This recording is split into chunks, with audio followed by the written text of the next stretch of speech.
it away, Mr. Omashar.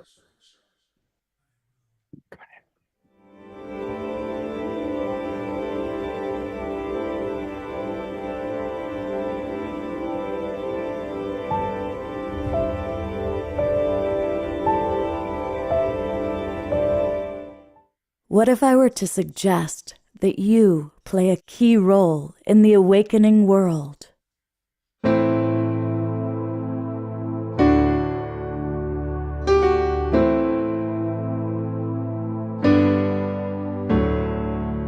And that you are watching this because you have heard the call.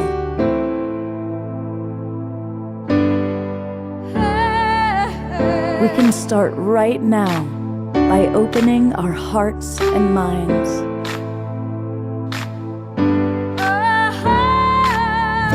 Welcome to the awakening world.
Hey, everybody. Welcome to the Awakening World. I'm Love Coach Scott Thomas. We've got an amazing show. We're going to see guests like JJ and Desiree Hertak and other members of the Evolutionary Leaders Circle. I'm coming to you live from Santa Barbara, and I'm going to turn it right over to our beloved house musical artist, Mr. Omashar, to get us rocking and rolling.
Time to leave the past behind. So take me by the hand. Let us walk across this sacred land. I am you, though we seem to come from different skies. What is true is a love that shines right through your eyes. I'll sail away with you across the universe.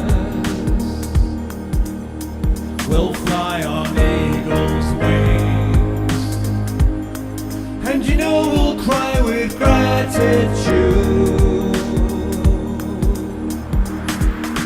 Remember, you're always divinely connected. Our spirits our bodies are being resurrected. The love in your hearts will lift you up, and I'll come along and fill your cup. I am you, though we seem to come from different skies.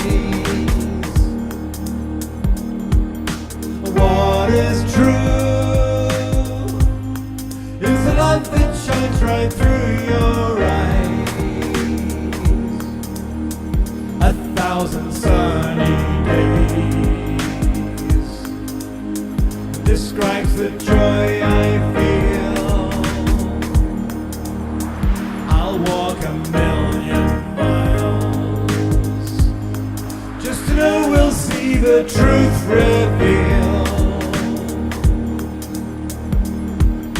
Remember, you're always divinely connected. Our spirits, our bodies are being resurrected. The love in your hearts will lift you up, and I'll come along and fill your cup.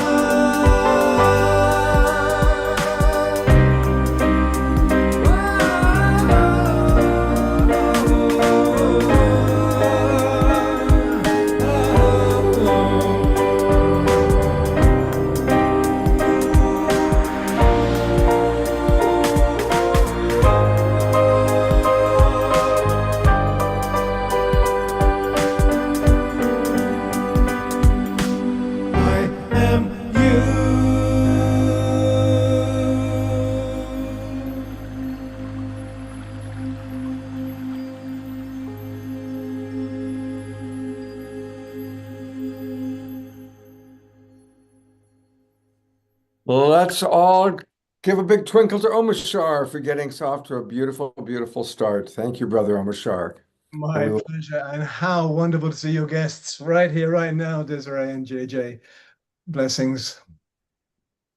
Thank you. Yeah. Thank you so much. Yeah, we've had a great time with Scott this weekend or this past few days, connected with the Evolutionary Leaders Gathering. We've done a lot of, we'll say deeper searching, affirmations of helping the planet, because the planet right now, everyone's feeling is going through these kind of twists and turns. And we're all saying it's really just a way to move forward, that we see what needs to be done, and then hopefully it's going to energize all of us to be more positive and more transparent. Now, you've been part of the Evolutionary Leader Circle for a long time. I'm kind of new. I've been here for 3 years. Omashar is brand new. How have things evolved? How has this organization evolved over the years? Well, yeah, you can go way back to Deepak Chopra, Barbara Marx Hubbard, and there were some great things before. There's a before COVID and an after COVID, but right now I think it's really exciting that we are getting together, sharing together, and really understanding why we're here on this planet. You say that all the time. It's so important to be here now. We listened to Ram Dass's last words practically. That was so touching. Beautiful. Yeah, that was really amazing, because he was saying how being here now, don't worry about the past, let the past behind, and don't even be super concerned about the future, but really just be here now. And I think that we're here now for this really important time. We also feel it's going to be extraterrestrials contact. It's first contact, even though many people have already had the first contact.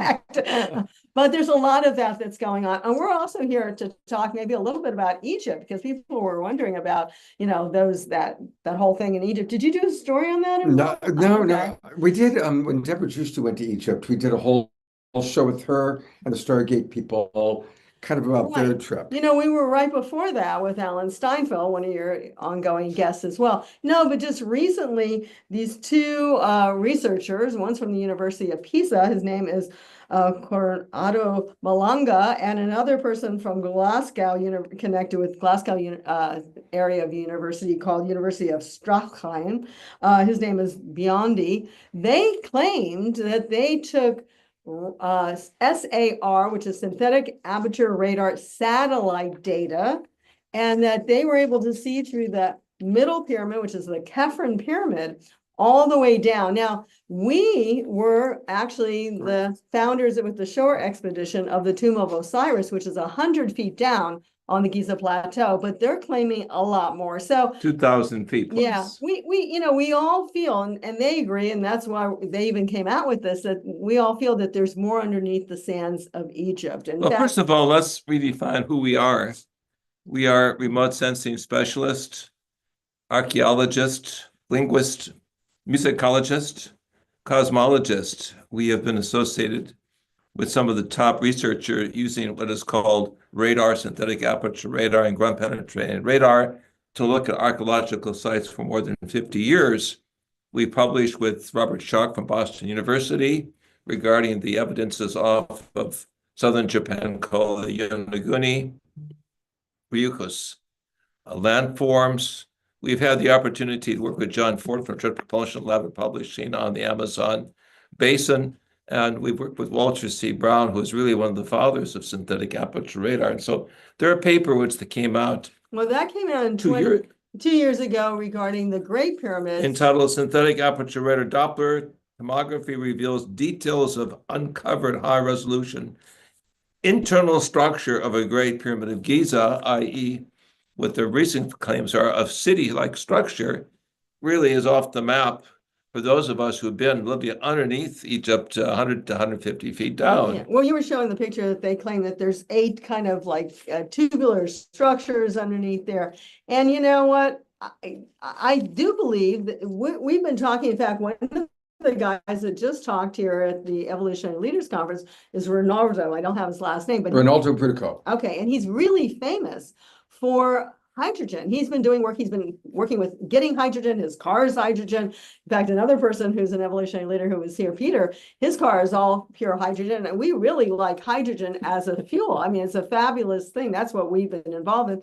And our book, Giza's Industrial Complex, which we co-wrote with James Brown, who's actually a contractor, and he's been building structures all his life, says that we believe they took the water from the Nile and some of the other lakes, like Lake Morris, which is a saltwater lake. They used sun and they used hydrogen energy. And even the Great Pyramid was a factory for certain types of hydrogen energy. Now, what does that do for the initiation? It can be a dual use purpose. You can also be initiated by this energy that they're producing. So the Egyptians had a very elaborate underground hydraulic water system, which allowed them to build the pyramids in stages in perfect relationships over massive areas of acreage. Remember, in Giza, Egypt is some 17 kilometers square. At the same time, they were able to use what I call ground batteries. They were using small chambers for energy conversion processes. And seen from the standpoint of ground penetrating radar, yes, there were these small conic sections or cylinder smokestack-like structures coming in, where our energy was stored and shared in parallel phase units. So on a small scale, you could see what appears to be large scale if you scale up, as the young remote sensing specialists claim to have done, structures that are massive. But again, this is way out of proportion to our work with ground penetrating radar. Right. So just to recap that, we do believe there's more under the ground of Egypt. We do believe most of the pyramids have something subterranean. The Great Pyramid, that subterranean chamber is area. But to say something's 2,000 system called synthetic aperture radar, even though you can extrapolate the pixels, that's a little bit far out. Well, you're below the waterline. Yeah. Now, let us say this to those of you who do not know our work. I don't have the book that we published a few years back called Giza's Industrial Complex. We were the ones who in 1997 were able to use ground penetrating radar as well as sound acoustical sound probes to find the tomb of Osiris. Here I am standing, there you go, and my finger, my hand is pointing to the lid of the Osiris tomb, down approximately 115 feet below ground. And this was 30 years ago, in 1996. 97, actually. Yeah, the expedition began in 96. We found this in February 97. We had permission to bring cameras underground, which we did. This is all on movie camera. We had permission to bring high technology, which we did. We did not have permission to excavate. And so when we went to Egyptian authority requesting, after we found the lid, the Egyptians took it upon themselves really to do due diligence and take the whole I should say, prospectus of our expedition under their auspices. And of course, we were marginalized, and they were the ones who claimed 2 years later that they had found under Zaihawas the whole structure, which was not correct. Nonetheless, Zaihawas said on Fox television, was a worldwide special with Maury Povich. Oh, incidentally, there was a group 2 years before was at this site, which was, of course, our group. So we have photos before the actual tomb was excavated to show we were there with all the ground testing. And I think this brings into play another aspect of what we were using at the time, which was what is called remote viewing, the ability of the mind to mental sensitives to see objects at a distance without having to do physical excavation. But once we did that, we realized that this was the one place to go down to, and it was dry at the time. Normally it has water in it, at least a foot of water.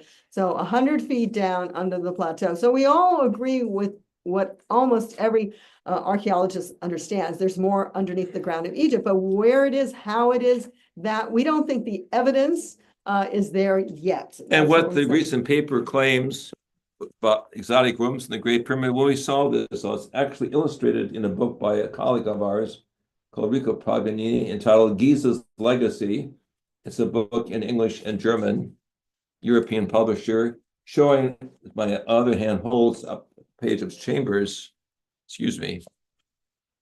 chambers, as you can clearly see, that are hypothetically positioned according to what we'll call remote viewing technology, which was under control by the intelligence community until 1996, when our colleague Russell Tarr got it released publicly. So it is now recognized as a genuine process used by the military to see underground caves, tunnel systems, and even underground sanctuaries of massive proportion, albeit you have to have scientific training and system of measurement. And obviously you have to have clear-headed sensitives to see this. But going back to our book, Giza's Industrial Complex, I mean, we clearly say if they produce the gases, that they could use that for light energy, they can use it for agriculture, and actually they're finding out like HHO, which oxyhydrogen gas, is good for your health. I mean, we're not recommending, we're not healers or anything like that, but people are experimenting with this. So they could have been used for many, many things. And Eric von Däniken created a Dendera light bulb. Some of you are familiar with the way it's shaped, and he put gas through it and it functioned, it worked, is exactly his words when you put the gas through. So, you know, we do believe, of course, that the Egyptians had a lot better technology than we In fact, in our book, Giza's Industrial Complex, I show pictures of crystal chips that were magnified and shared at Jet Propulsion Lab back in the 1990s regarding the so-called special radiation properties. Gamma ray radiation elevation levels were 3 times higher than they would normally do under situations. But imagine the Egyptians had basically an underground school system. They were working with solar energy through simplified solar batteries, hydraulic energy in terms of using water that was recycled continually underground, the whole Giza complex. They were using some form of electrostatic energy in terms of separation. Well, we know they have water and metals. hydrogen. Yeah, we know they have metals, so they could have made these anodes and cathodes, as we call And then them today. unknown energies, we would call them, that would be responsible for the gamma ray radiation levels, which the Japanese and others recently detected through the SCAN project.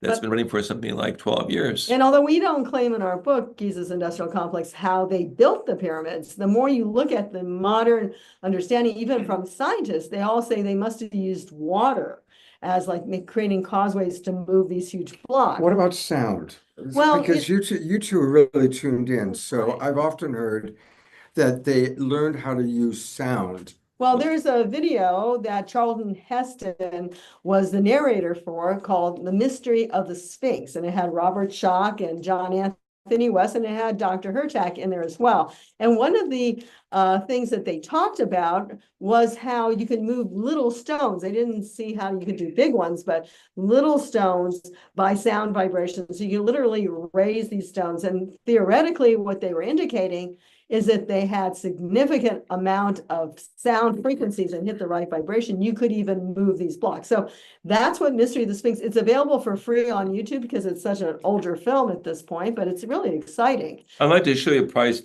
photograph. But we have many other people coming in, so we're not going to stay too much Well, longer. I have a big question for each of you, but I do want to bring in our friends. This is the jackpot.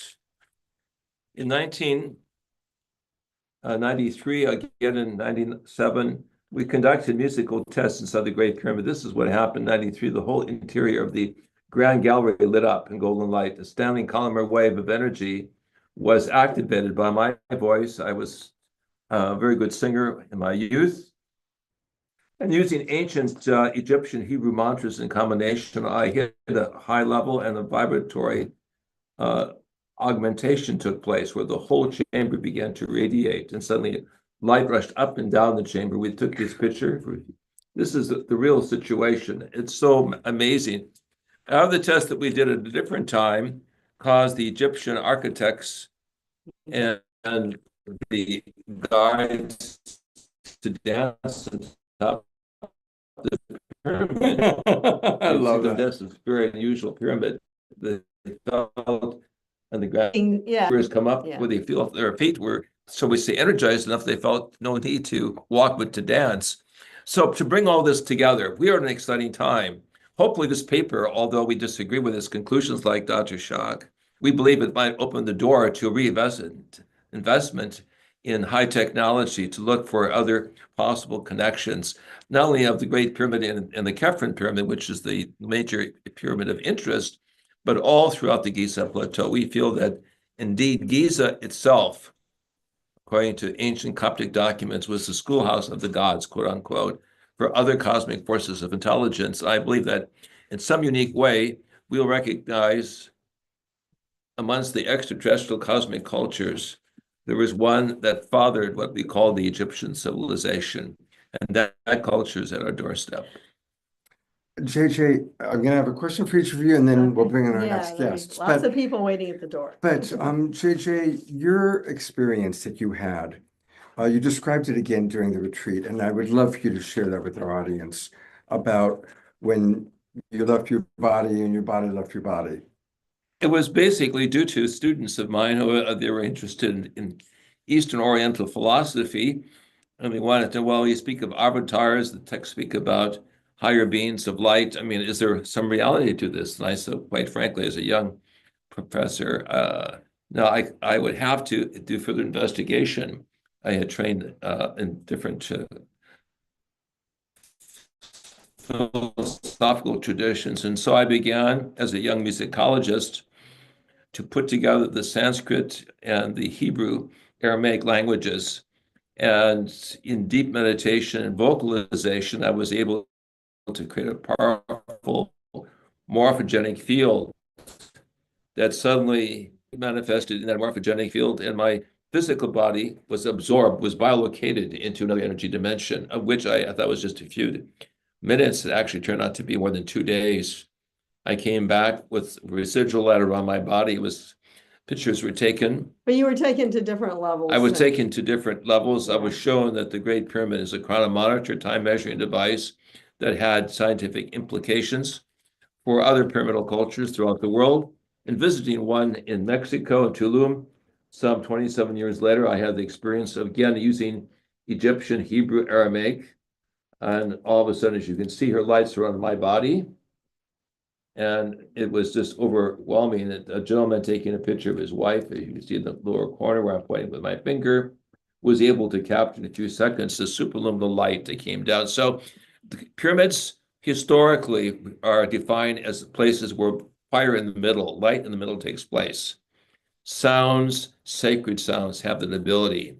I had the opportunity to record this, to put a benchmark down for the finding of the tomb of Osiris. Osiris was the Egyptian god or master teacher who brought music to the planet. I believe there's a music, an acoustical, physical, harmonic that will help us open the door to the past as well as to the future. And just to say a little bit more about his experience, basically, so he was encountered Enoch, the seventh from Adam, who took him to a certain reality. And then from there, he went into even higher reality. So we saw, we'll say, different cosmic dimensions and More than many that, levels of intelligence. more than that, I was shown that there were pyramids on Mars. And that's the other side of one of my publications, The Face on Mars, Evidence of Lost Martian Civilization. This book, which was published in the 1980s, details work studied primarily with my colleagues at Stanford Research Institute, showing not only pyramids, but landforms that match those in Upper Egypt and Lower Egypt. The question is, why does Cairo, Egypt have an Arabic name called Al-Kahira, which means the spacious one of Mars? The real connection is not so much with pre-dynastic Egypt, but the pyramids on Mars. That's the real astrophysical question, that there was a parallel civilization that we were linked with through these great monoliths in Egypt. And I believe that this is going to be the great, shall we say, breakthrough will change all science in the coming year in 2026. It shows we're cosmic beings. But Scott, you have a lot of people waiting for you. We're going to come back on your show at a future time. Keep the faith. Keep the faith. Look openly to the stars. Be thankful that we have a sister planet called Mars. Note the legends on Mars have inspired all of the major cultures but also Mars is a stepping stone to go beyond the theme of war into cooperation. So let us keep our eyes, our hearts, our new scientific methodologies aware that Egypt is the prize of all countries. And you can find all things her talk at keysofenoch.com. .org. .org. Keys of Enoch, ENOCH.org. And it's extraordinary what they have there. So many videos, music, literature. So definitely go there. Normally I would show it, but I'm not going to be able to do that today. Yeah, we're on the phone. Love you guys. Okay, take Thank care. you so much. I love you so much. Thank Okay. you. Scott, Take care. Thanks. JJ, thank you so much. What an amazing. I mean, this is extraordinary what we get to listen to. And yeah, Desiree, just send in a couple of people, ideally. So there are about 35 of us that have been attending the Evolutionary Leaders Retreat, and they all know I'm doing the Awakening World tonight. And about half of them have been on the show already at different times over the years, but I've invited them all to come in. But I want to introduce to you now. You want me to sit down? Yeah, this is Charles Vogel. And Charles this is his first time on Awakening World. He's also been my roommate. We've been sharing a yurt together. He has bonded quite well with Jasmine Bear. She gets very excited when she sees him. And Charles, tell our audience a little bit about yourself. Oh, golly. Well, I'm best known for writing a few books, all of them about leadership development and helping people who are in leadership roles connect people important to them around shared values and purpose as opposed to transactional relationships. We call that community. And I have a world, and so my work is largely by understanding ancient traditions that have brought people together in powerful ways through even existentially threatening times, as opposed to basing my work on the latest fad of psychological research. What we're going through today. Yeah, the second edition of my first book came out recently, and I learned as I was touring the world talking about the subject that we live in a culture that we know is lonely. Research with certain general references says that half Americans do not have boyfriends. And catch that. Half of Americans do not have 4 friends. According to research, obviously there are many research projects and you can always pick and choose, but research that has enough credibility that the Surgeon General, cited it, Vivek Murthy, it shows that that's the case. And in fact, the research also shows that 1 in 6 American men report they have no close friends. 1 in 6 American men report they do not have a single close friend. So obviously we could talk about other ways that we're separated, but that gives you a sense of the scale that's going on. And I've noticed that we live in a culture that has forgotten that the venue where we make the friendships that are important to us. As I say, all the people you would call, Scott, if you got a bad diagnosis in the middle of the night. Mm-hmm. You form those friendships in small, intimate experiences. Mm-hmm. And for the purposes of teaching leadership, I call those campfire experiences. Yeah. And I call that because you and I don't know how many generations of our families have been sitting around campfires and creating the kind of friendships that got us through natural disasters, political conflict, war. You and I sat around a campfire last night with all the rest of our friends. Yeah. Right. And I've noticed that we live in a culture that when someone says, well, we need to get people together, we need to build a community, they're often thinking about giant events Mm-hmm. with usually something distracting because they're afraid that if we gather, Mm-hmm. we won't be entertained enough. And so they get us in a big room with lots of people, often with loud music and maybe even a screen somewhere to entertain us. And they think, well, good, I'm bringing people together. They're going to create friendships and we're all lonely. And they have totally forgotten what our ancestors have known for untold millennia. That's not where the friendships that matter happen. That's a very good point. So as someone who literally flies around talking about this, I often feel silly getting up on a stage and saying, hey, we need to remember that we need to create campfire experiences to knit together the people we care about, be that in a critically important team, be that people in our family, be that people in our own neighborhood who want to support each other. We need to create small, intimate experiences instead of these distracting monstrosities. And unfortunately, we live in a time where that's a relevant conversation to have. So there's an example where I'm just restating what our generations have known. Do you bring that to the corporate world, helping corporations to create greater intimacy as well? Yes, there are a number of fields that have really grabbed my work. Specifically, I'm thinking of education because educators are literally in the front line of the crisis of our era, where young people are so disconnected, are more generationally isolated from other generations than, my understanding, literally any people in the history of people. And that's because we've created technology where that's entirely possible. Right, where they're on devices. I was I went to see the Styx concert on Friday night, and the person sitting next to me happened to be someone who worked in the arena where it was taking place. And in between shows, there was another band. In between bands, we're chatting. And he said that it's really interesting when an older audience that's attracted to Styx, and there was a lot of people, 50s, 60s, and 70s, age-wise, he said they're all chatting with each other like we're chatting right now. He said when it's a younger group, they're all on their phone. Yep. They're all on their devices. Nobody's talking to anybody else. They're all on their phones. I wish I was surprised. Yeah. So there's one field. Another field is healthcare, because people in healthcare need to coordinate. They're highly skilled. And then, of course, military, both veteran services and then active duty, and then a certain numbers of global tech firms. And the through line that I've discovered over the years, why those industries reach out to me, is those are all industries that when they get their mission wrong, people die. So it's really critical for them to understand, well, how do we knit people together in ways that go beyond transaction so that high stakes things can get done? Wow. And any tips you can pass on to our audience for how they can create more intimate friendships, more connection? Yeah, well, we'll continue on that idea that I just call the campfire experience, just to make it easy. And then as we can recognize the campfire experience because it has 3 criteria. The first one is people are physically close enough to have a possibly intimate conversation. And for the purposes of planning a strangers meeting or neighbors who don't know another well, 5 is the maximum number. And you can test me on that. Okay.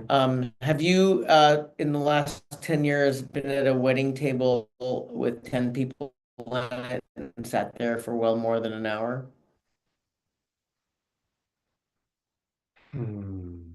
Probably just about an hour. Okay, but a catering table of 10, right? Yeah. Yeah.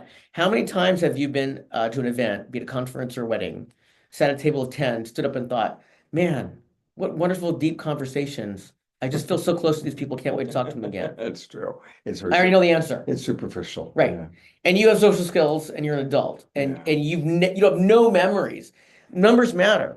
Mm. I won't go into the details about that, but we can just notice 5 or smaller is typically the most we can manage to create the kind of Deep conversations intimacy. that. The second criteria is we physically need time to have the conversation we want to have.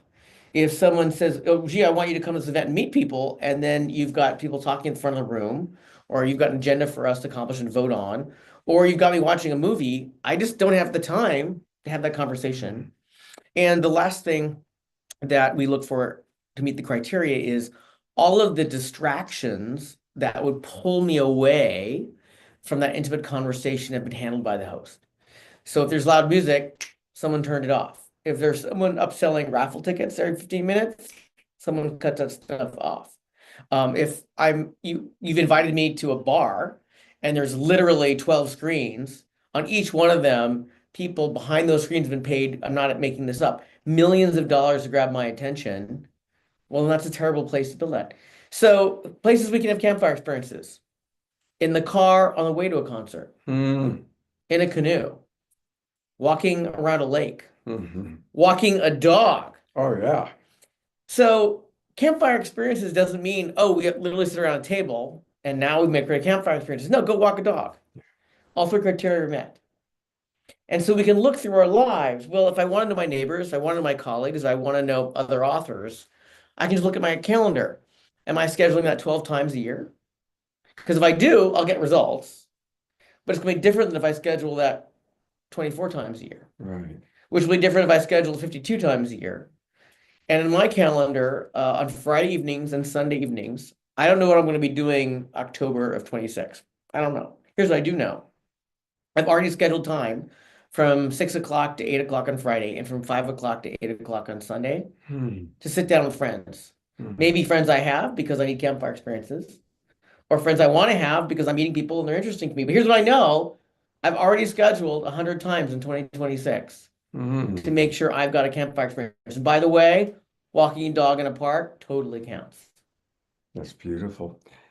It's funny. I met about 10 years ago. I met my friend Jonathan Robinson, and he started as a client, but I realized I wanted to be friends with him. And Jonathan was fascinating. He had a pre-printed form he had made out that he sent to me. He said, if we want to develop a friendship, these are areas of interest, Okay. movies that I like, books that I like, television shows that I like. Let me know which of these you relate to. And it was really, Mm-hmm. it was brilliant because it right off the bat, I could go through, oh, one of his favorite books is one of my favorite books. Oh, wow, I love that band too. Yeah. Oh my God, I also am a Warriors fan. Mhm. And it was a really smart way to start. And he actually is now one of my 2 best friends. So let me speak to that. So that worked, and there's a reason it worked, but I think it's helpful to anyone who's trying to think, well, how can I up my game? How can I know my neighbors better? It's not important that we share enthusiasms for the same books or vacation sites or films. What we're looking for is shared values. Mhm. And you may be really into gangster rap, and I might be really into Baroque music, and I don't ever want to go to a concert with you. Mhm. Fair enough. If we both care that all the kids in our neighborhood are safe, Mhm. fair enough. If we both love finding young artists expressing themselves and finding their way on the scales, maybe that's enough. Yeah. And so I don't want us to get distracted with, well, where are the people that like the things that I like? Mhm. My wife is a salsa dance enthusiast. I can barely count a beat, right? I'm a snow sport enthusiast. My wife literally doesn't want to sit in the car through the snow to go enjoy the snow sport. Here's what we both care about: being healthy, connecting with other people in recreation, and creating friends that enrich our lives as we grow old. I don't go salsa dancing with her. She doesn't want to get in the car to go to the mountain with me. But we have values there that we can respect what we're investing in, and that's enough. I can see you have a little bit of an edge about the not even getting in the car. It's a real thing. Yeah. The irony of my wife is she will go to the mountain with me, my son, but she doesn't want to do it if the weather is bad. Bad meaning bad for driving. Mhm. And of course, the best time to find fresh snow is when there's bad driving on the road. Of course. Charles, how do people find your books? My name is Charles Vogel, Vogl. If you just look me up on the internet, you'll find stuff about me. I do have a website, and even if the books art of interest. There are free downloads there. In fact, my team and I drafted several events guidelines for educators, for people working with military families, and for people working with nonprofit, so that if you're creating events to bring your neighborhood together or bring people in your school together, and you just want to make them less lousy, you can download a free guideline on my website. It's based on the work that's in the books, and just start a conversation with your planners to make your events not so boring. And is it charlesvogel.com? Yes, charlesvogl.com. It comes up though if you look for me. Okay. Easy enough. Thank you so much, I'm glad we got to Charles. spend this time. Do me a favor, would you just Yeah, shout Whoever- wildly in the let hallway. whoever might be there know that there is space in the room. Omashar and Diara, I'm going to need you to let me know what's going on in the chat box, because of the way I'm set up here, I can't check out or do websites. So if you could put websites up for people, when like we have a Charles Vogel, VOGL, that'd be great. And I'm really excited because in person, you're about to see one of our all-time absolute favorite luminaries. And I'm going to see her for the first time in a while. It's Piper Dellums live in the portion. Hello, beautiful. Hello. Hi, my love. Oh my gosh, Hi, even hi. Jasmine Bear Hi, has to say, oh Jasmine my Bear. gosh. Oh, you remember me. Of How course are you you? I was do. missing you out there. Oh. How's our Awakening World family? Well, they're probably very excited that you're here. Hi. And she just arrived. Come join. Actually, I was out there dancing for about a half an hour. Oh, you were? I was. Did you get to the Coen See, Brothers? all of it. Brothers Coen? I Okay, did. They are amazing. Hello, my love. Okay, let's just do it. You guys, this is kind of the way. Oh, sorry. This is one of my oldest friends, Vineet Allen. Now, of course, you saw Vineet on the Awakening World a few weeks ago for your Into Being Festival. Recently. Yeah. Yes. So I'm going to start It with worked. Vineet. Well, tell the audience how that went. It was like spending a day in heaven Mm. where everybody has a big open heart and a big yes, and every session to choose from is deepening and livening. It's where I would like to live. How about this week? Would you like to live where we've been this week? Yes, please, forever. And Piper just arrived. She's here for the Illuminate Film Festival. Her Yes. film is gonna win. It's gonna win. Keep voting. Remember to keep voting. Keep And which voting. one made the finals? Which one made the Love is the Universe made the final? Love is the Whoa. Universe. Love is the Universe. So remember to go to the Micro Short Film Festival. Just go to YouTube. I think it's too late to vote. Is it too late? At this point, just love all of us Okay. and bring in the consciousness, because I think the voting is over. I'm gonna be there on Sunday night for Are the, you? yeah, for the final. Oh, that's Me awesome. too. Yeah. I feel like we all won. Yeah. Everyone won. We really needed a moment of spilling seed, of artistry, of truth. We needed to find our way. There was so much shadow. There was so much fear. There was so much chaos. And for there to be a forum that says, come through in 90 seconds, speak about our harmony, our joy, and our beauty. And I was losing my way even this was my medicine, and I still needed to find my way through. You know, this has been a tough journey, but stepping into you have no idea what I stepped into down there. What they have created with this ELA retreat. I mean, the evolutionary leaders, I walked into something that was ascended. Mhm. I walked into the singers, Hmm. and they brought down heaven. And I walked into, wasn't it, to the breath of life, and a dance, and Ubuntu, and family, and celebration. Pato and Antoinette are here, along with the Brothers Coren. And I held Kristen. We held each other for a good 20 Oh, minutes. good. Oh. And that's your first time meeting her. Oh in my God. person. Yeah. I actually didn't want to let her go. I kind of Yeah. wanted to like She's- take she's her with pretty me for the huggable. rest of my life. She's pretty She's huggable. just the most beautiful soul and spirit. It is amazing. Right up there with you. Right up there with And you. Vineet. I forgot you had the show. So I'm racing around, kissing everybody. I'm like, where's Scott? Where's our Scott? And they said he's doing a show. So he loves you all so much out there. That's true. I That gave he- up a pretty cool concert going on out there. Mhm. Right And gave with up you. 300 minutes of kisses from all of us. Oh. So you have a film too in Illuminate? We will have a film because Kit and Tayana are working on it with it, but Beautiful. we're a ways from production. Pachamama, it's called. Wow, I wrote a song A called big film, Pachamama. not We should microfilm. talk. We should talk, yeah. Yeah, it was our full-length feature You've film. seen her work, haven't you? I have not. Oh my Oh, God, you I've don't been know hearing about it. You don't know who's here. Gary has told me some things, yeah. Extraordinary. Wow, but Enough that Pachamama, I wanted to make sure that I get. that's a seed of my soul, just hearing that. Mm, That's the Unkamaka, the ancient ancestor. That's the mm. divine feminine. She is an ancestor. I love that we even said it. Here we go. We are speaking the same language. We are Yes, we speaking need this- to talk. We do need to Yeah. talk. Actually, we need to do more than just. talk. That's true. Did you guys hear that? So, Omashar, do me a favor. I have no idea Where's what's Omashar? going on for our audience. Can you bring yourself on camera with us and let us know what's happening in the chat box? Oh, And yeah, that's it. because I have no idea. Yeah, there he is. Shot. Hey, beautiful. brother. Hey, We Vinny. miss you. Hey, Vinny. Hey, Piper. The energy is coming through loud and clear, and the chat box is alive with just whatever's being spoken about. Yeah, we want the campfire experience.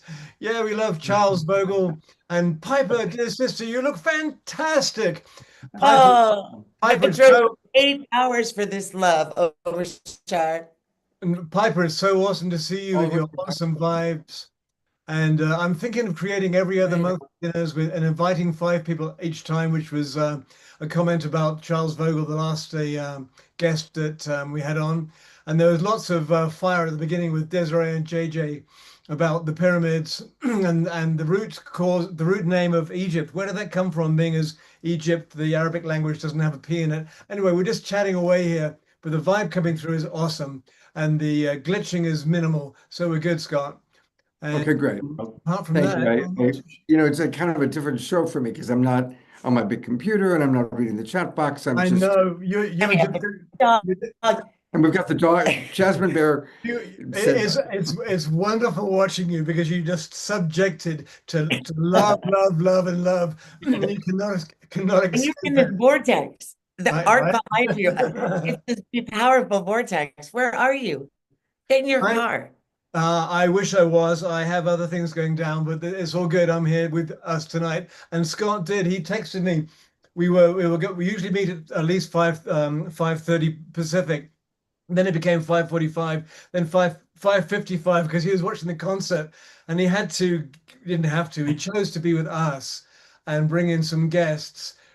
And whilst the brothers Coran and Pato and Antoinette are singing on stage, it's like, dude, how did you do that?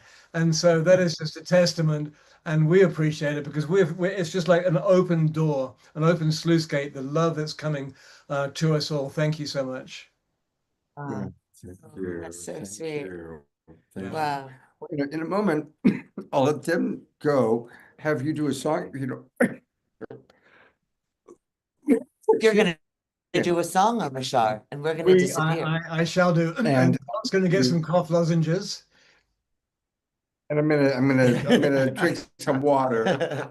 And you guys will find my next guests for me? Yes, absolutely. Yeah? Yeah. Okay, great. Our Okay, mission. we love you. We love you. And when you serve dinner, will you grab a dinner for me? Sure. Oh, Thank yeah, you. yeah. Yeah. I think Would they'll you have like to have plenty. you something to drink as well? I've got water right here. Oh, okay. All right. So, Bye, darling. They said they'll have plenty. He but needs we'll he make needs sure. a Okay, double great, thanks. water. Wonderful to see you, Vinny. Wonderful to see you, And Piper. Jeff doesn't want to come off my lap.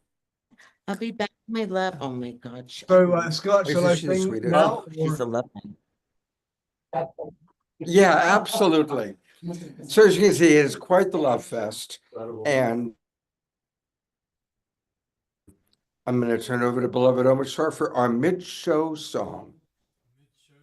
You can do the dance thing, Scott.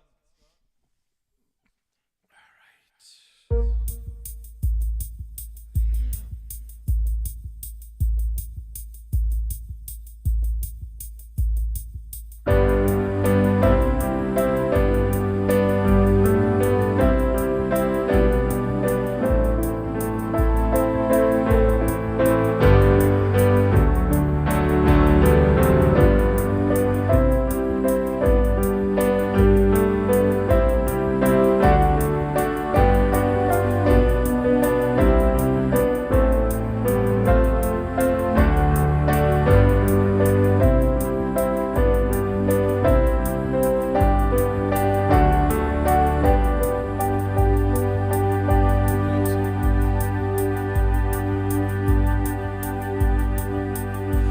It's in it. Wow, can we hear me?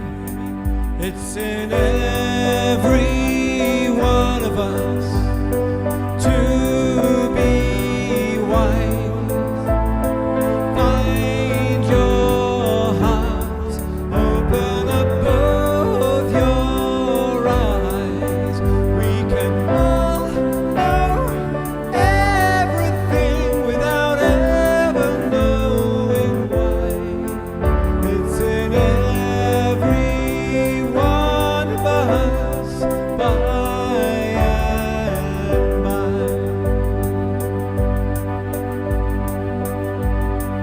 Yes. Can someone else? Is good. Okay. 1, 2, 3. It's in every one of us. I've just remembered. It's like I've been sleeping for years.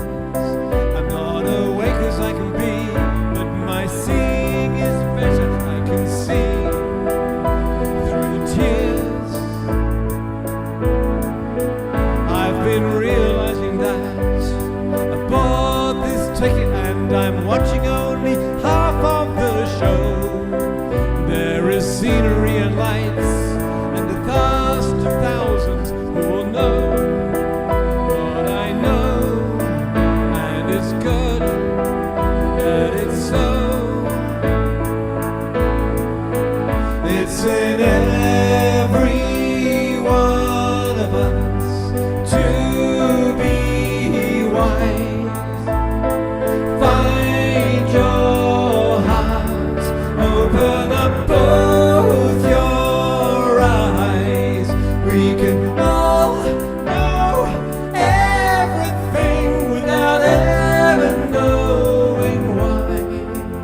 It's in every one of us by and by. It's in every one of us. We've just remembered. It's like we've been sleeping for years. We're not awake as we could be, but our seeing is better. We can see through our tears. We've been realizing that we bought this ticket and we're watching only half of the show. There is scenery and lights and a cast of thousands who will know what I know, and it's good that it's so. It's in every one of us to be wise. Find your heart, open up both your eyes. We can all know everything without ever knowing why. It's in every one of us by and by and by and by.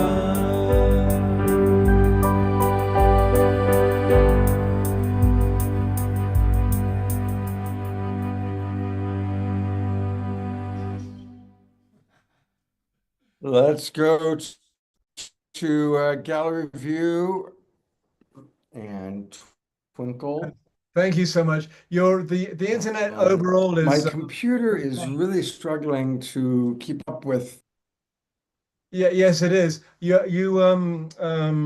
have everything shut off, right? If you don't force quit and see what's anything else is running.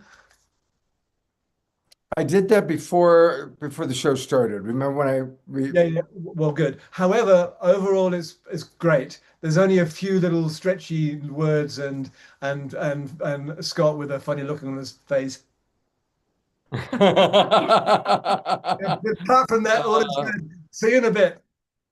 All right, thank you so much. Here, we'll close that. There we go. All right, we closed a couple more things. And I've got two extraordinary souls next to me. These are both evolutionary leaders. Now, The tragedy is you can't see her hair properly. No, she's got the coolest hair ever. And I've got cool hair, but you've got the coolest hair ever. She also, underneath that hair, is a brilliant woman. She has come into the Evolutionary Leaders, and she's kind of quiet. She'll be at a meeting and we'll be struggling with something. And she'll say, well, I happen to know. And then she'll like give us this extraordinary wealth of technical knowledge, information, wisdom about almost everything. It's amazing. And so we all fell in love with this wonderful woman. And then she brought in her partner, Amy. So welcome to the Awakening World. Ladies, please tell our audience a little bit about yourselves and what you do in the world. Go ahead, Miss Mia. I'll let you go. Well, it's great to be here, Scott. Thank you for having us. I'm Amanda Sanders, Oh, I forgot and to give her name, sorry. I got so lost in the hair. I'm the one with the hair. Blue, purple, you should see it in sunlight. I'm the one that loves the dogs, so I'm just happy to be over here. Petting dogs is all I need in this world. But Amy and I have spent the last few years working with companies and startup founders on understanding consciousness, both as leaders, as humans, but also as a way of doing business. And the way that we've done that is through the lens of quantum physics and neuroscience. So we found that we can crack open that door a little bit easier if we approach it in the sort of sciencey, physicsy way, because then that thinking part of their corporate businessy mind gets really busy with all the facts and figures and formulas and everything that we feed them. So it gets so busy that we keep it preoccupied over there while then some of the real work happens of understanding. But ultimately, it's about how to do everything in business, from reading emails to having board meetings to hiring employees in a conscious way. So it's not just about building conscious products, it's about the actual doing of business in a conscious way, even if you're just manufacturing a car or making playing cards or anything as your business. So, and how are you describe doing it in a conscious way? What does that actually look like? Well, so for us, our definition of consciousness has been really more that true textbook definition. So if you actually go Google, what is consciousness, you'll find several definitions. One of them is sort of that medical definition. Are you conked out, or are you like awake? But if you go down another definition, you'll find that consciousness is to be aware. So actual awareness of all that is going on. And usually one definition is external to you, and then another definition is and internal to you. We take both of those definitions. So much of what you know about how to do business or even how to do life, because there's really not that much different, is based on the rules of classical physics. If we're just going to use physics terms, just because that's one of the lenses we use, and that's force, right? I need to effort this, right? I need to work for money. I need to make it happen. Yep. I gotta do it. I gotta, we have to doing, right? What am I gonna do to make this happen? It's the doingness, right? I gotta work hard at this. But quantum physics is a different set of principles. It's the principles of resonance. So that's more about how to be, what frequency to be at. So you wouldn't do it harder or do it more in the principles of quantum physics. You would just say, what do I need to resonate at for this to happen? Which is also, it's a state of being rather than a to doing. It's still something that needs to change state, right? It has to be accomplished, but it's a very different perspective. So if you have only looked at this world through the eyes of classical physics, which is how a lot of us have been brought up, you have to do all this, everything's time-based, you exchange time for money, you work hard, cause and effect, you believe is very linear, all those things, then you think those are the only rules. You're only aware of half. We make you aware of the other half, and now you have a choice. Now, Amy, the question I'm going to ask you, Okay. it's always See if I fun to can hear a success story. What's an Yeah. example you could share about a company or someone you worked with where they started and then through your support where they got to, or a breakthrough they might have had? You know, this, as Amanda said, we do work with people about business, but often they come to us with parenting issues then, even though we are not a parenting class, relationship. And I can give you I'll give you two quick examples. One was a CEO of a public company, and he was stressed out and very frustrated. And so he was telling, he was doing a lot of force. Got to get it done. I got to get it done, and stressed out, which I think many of us have felt stress. And often when we feel stress, we push even harder. Mm. And we said, "What's your favorite thing to do?" He said, "I love surfing." We said, "In the middle of the day, why don't you go surfing?" He's going, "Wait, what?" "Why don't you go surfing?" And even though it didn't feel natural because we have been so conditioned to do 9 to figure 5, 9 to 6. that we have to be the ones to figure it out. But sometimes stepping away gets us out of our own way. And he learned by doing that in the middle of the day that when he came back, either there was a solution, the problem no longer existed. Wow. The person that was an issue, however it might be, had just called and said, "Oh, I don't need," like they effortlessly left.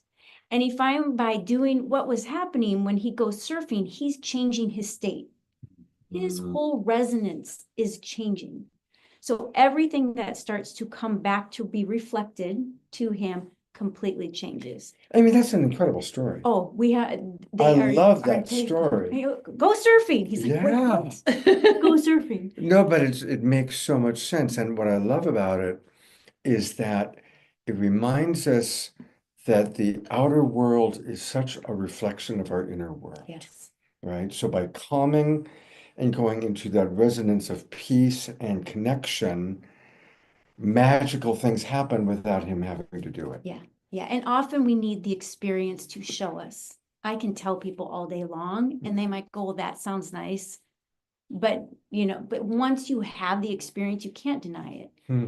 And I think just especially in this particular world, another one, which is one of my favorite, not this past election, but the election prior.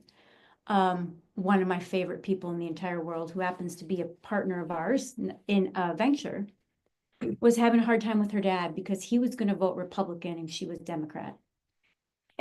None of you have ever had that problem. No. And he was in his 80s, and she called because he couldn't use technology very well. She bought him the books through Amazon. And when she found out he was going to vote Republican, she said, "No more books for you."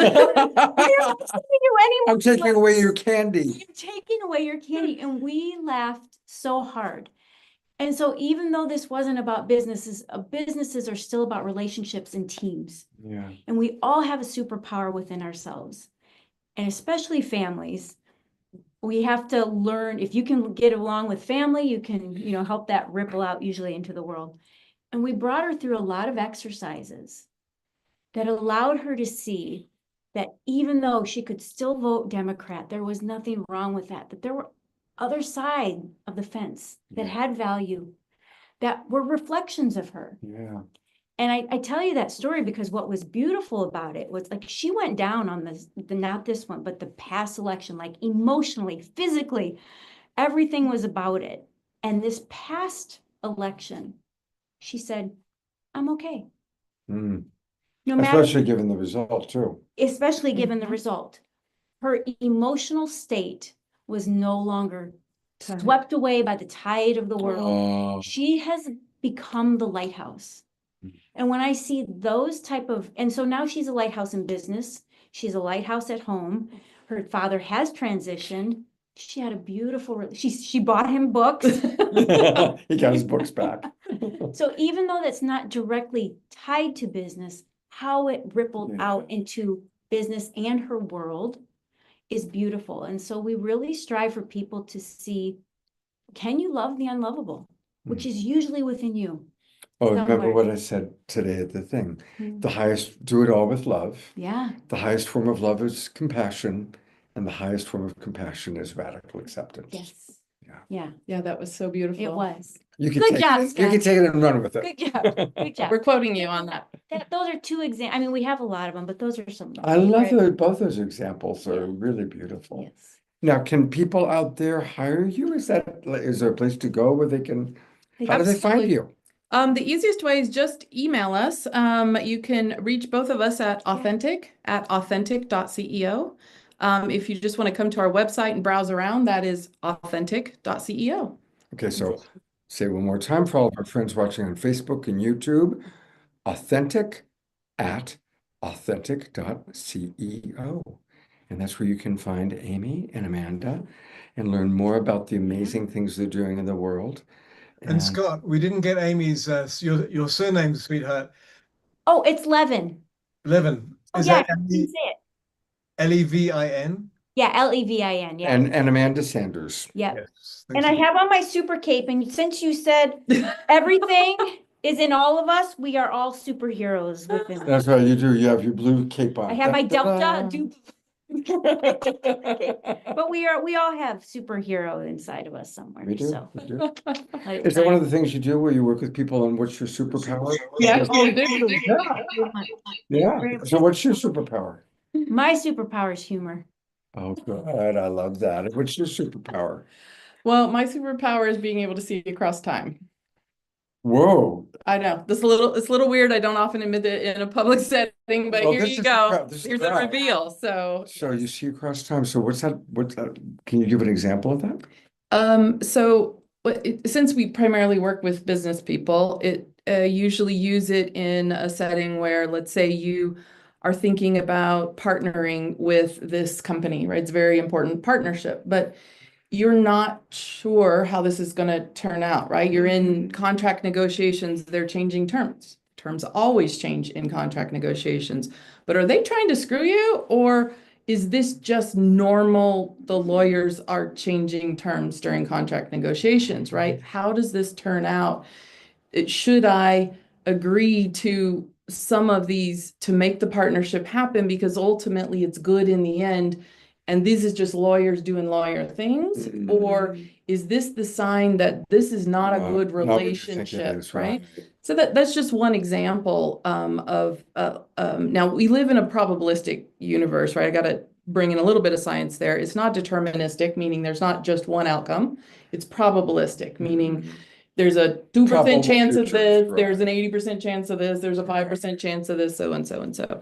So what I see as the outcome is the dominant probability. It is not a guarantee, it's the dominant probability. But as probabilities go, it's nice to know what the dominant probability And are is. you able to get like percentages? Like a 51% dominant is different than a 95% dominant. Exactly. Yes, I can get the percentages. Wow. What a cool person to know. Yes. Wow. Yes. Some of these great gifts. Okay. Yeah, there's something she's working with that she could use your help. Oh, fantastic. Yes, some of these great, out of trauma comes great gifts. So I'm very blessed to have some infant trauma that blessed me with some great gifts. So Well, there's a woman named Margaret Chandley who did a doctoral thesis on psychics. And she interviewed 12 of the best psychics and channels. 9 of them were abused or molested as children. Yeah. Because when a child has no power, the only thing you do is leave their body. So it opens up that channel. Yes. Yes. Yeah, absolutely. I mean, that is it, that until I figured that out, a lot of it didn't make sense as to like, why would I have? Now, I think all of us have these abilities. We just haven't developed them because we currently live in a society that doesn't tell us that we have them, Mhm. right? And so if we don't tell each other that we have capabilities, then we don't use them. And we've got And some of things us in didn't place. have the need to leave the body because it was safe to be in the body. Exactly. Yeah. And so I never understood why, without developing it, did I have these capabilities to, I'm an empath, so I, can feel your feelings, but that's not so odd. But I can also hear your thoughts, and then I can, which is a little more odd, not many people hear each other's thoughts. And then I was in my late I gotta be 30s. careful what I think when I'm. Nah. I know what you're thinking. No, I can choose to tune it out. But I was in my late 30s before I realized that other people don't do that. Because here's the thing, and this may sound stupid, I realize in retrospect, but if you ever make a pot of tea or a pot of coffee, right? Like, especially with an old school coffee maker, you put the cone filter in, you pour the water in the back, you put the grounds in, you press the button, and you walk away. You're not shocked 5 minutes later when you come back and there's a pot of coffee, right?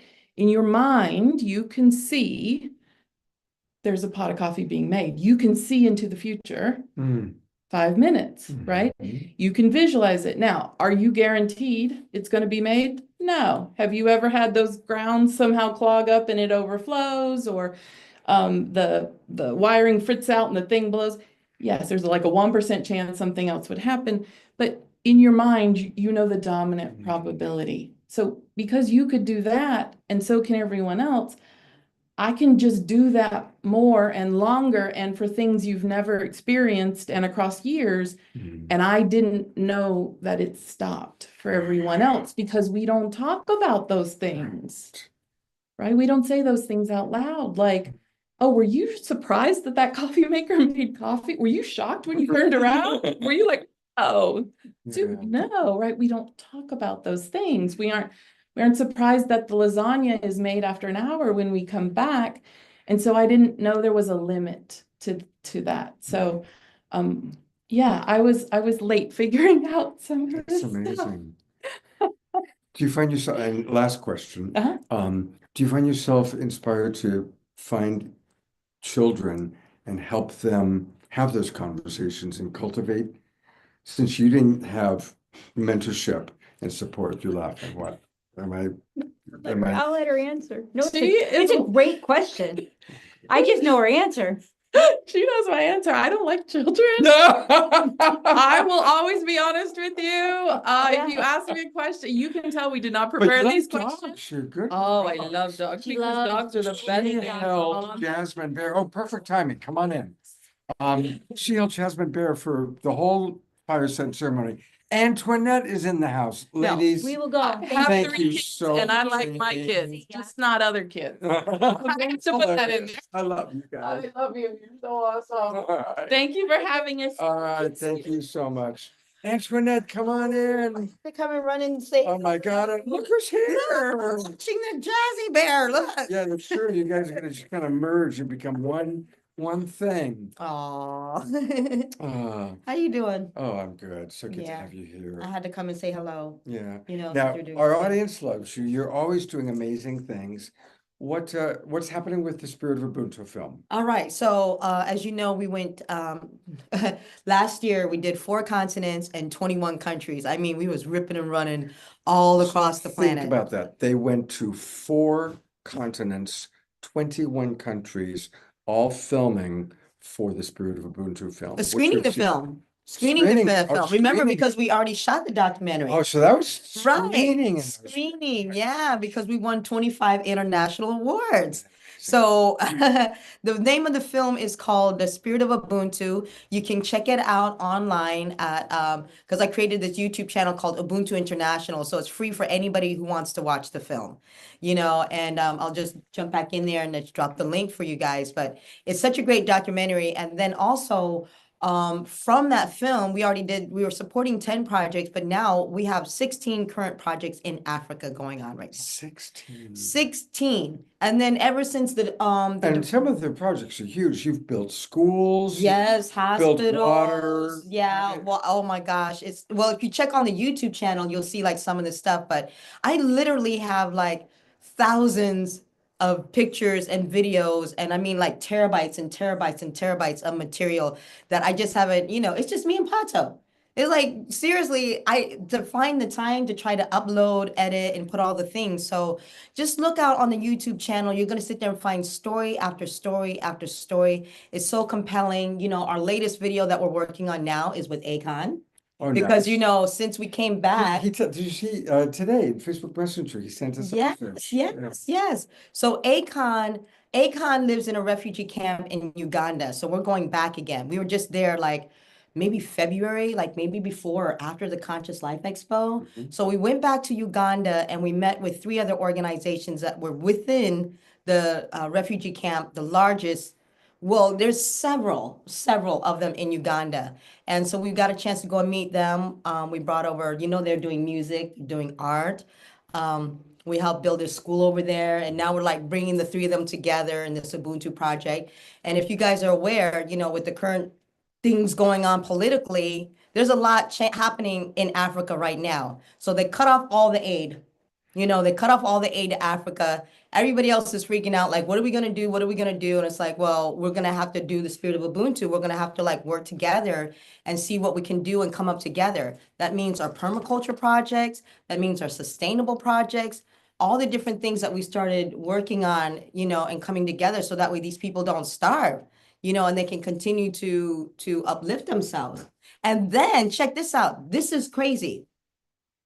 All around the world have been protests in Burkina Faso, London, France, Italy, New York, DC, Los Angeles for the African liberation, because this is crazy. The one guy who's a president over there in Burkina Faso has, he gave all the people in the country free education. There's no such thing as free education in Africa. Everybody has school fees, So if you understand, like when people are always saying these Africans are always like they need help because they need food, they need money for school fees, they need money for all these things. So he's like made education free. He's made healthcare free. He's like, he kicked out the French. He's like, they paid off their trillions of dollars of debt, and they're like, no more illegal mining anymore. We're going to take our resources back. And this has kind of inspired some of the other countries right around. And he's from Rwanda? No, this is in Burkina Faso. Okay. I'm telling you, you're going to just look it up. Look up Burkina Faso and Google it. And then you'll sit there and see these other countries too, like Chad and Namibia, like the first female president. She's like, I like this idea. Senegal, they're like, we need to give free education for the people. We have got to stop importing food into Africa. We have to stop asking for the aid. And it's like so crazy. It's like, wait a second. I just got so much education recently. And like everybody in Africa, it's like African liberation all over. People are supporting. They're like, this is what true sustainability looks like. It's like we can grow our own food. We can pave our roads, because all this time, if you've been to Africa, and, if you're watching the documentary, it's like, this is me and Pato, like this, because there's no paved roads, there's no infrastructure, there's no. That's them bouncing in the cars. That's what it's like, but also in the documentary where you see that one hospital being built, the guy Dale, he's so fantastic. He was like, the first time this hospital can have an autopsy. Never in the whole history of the country were they able ever to do an autopsy. And then, so all the people who want like the bougie hospital services, he put it in the furthest place from the capital. He told the president, if you want to come here for your high medical care and everything else, you're going to have to build a road. And that's the reason why Pato and I, when they literally built a road from the capital way out there into the village, where these people where this nice hospital that was dedicated to the women, and it was all because it was all dedicated to women's health. That's a huge thing, because the women literally built the roads, themselves, paved the roads, they built the buildings, they made the stones and the bricks themselves. They had nothing, and these were people that were from both sides of the genocide war at each other's throats. They literally were killing each other, and they built a community together. That's why I know it's So like, beautiful. that's what I'm saying. So So powerful. all this drama that's going on, it's like you guys don't understand until you see what peace looks like. If these people can kill each other one day and then turn around and build something together, it's like, and that was the whole thing. He said nobody could ever take it away from them. The government can't take it away from them. The president can't take it away from them. The army can't take it away from them because the people are like, holding their hands together and standing up for each other. I've never seen anything so beautiful in my life when I see like, people coming together and being positive. It's like they can face any kinds of adversity. It's like, what kind of adversity are we facing? First world problems. First world problems, exactly. We got, Akon and those kids are eating beans, one thing of beans a day, but they make the most beautiful art and they sing the most beautiful music and they find the greatest joy even after seeing, family members murdered or whatever because of all the things that we need to have and stuff.